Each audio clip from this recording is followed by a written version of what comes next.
Klebetám sa vyhýbaj. Ničia domovy, priateľstvá a životy. Rozdeľujú rodiny.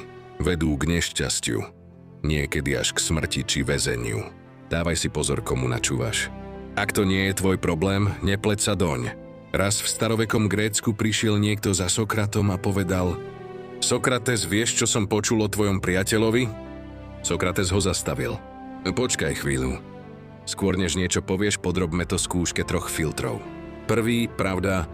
Skontroloval si, či je to, čo chceš povedať, pravda? Len som to počul. Druhý, dobro. Je to, čo mi chceš povedať, dobre? Nie, práve naopak. Tretí, užitočnosť. Bude pre mňa užitočné vedieť to, čo chceš povedať? Nie, vlastne nie. Sokrates sa usmial a povedal: Ak to, čo hovoríš, nie je ani pravdivé, ani dobré, ani užitočné, tak prečo by si to mal vôbec hovoriť? Zastav sa skôr, než niečo povieš. Každé slovo má moc, ničiť alebo liečiť. Používaj ich múdro.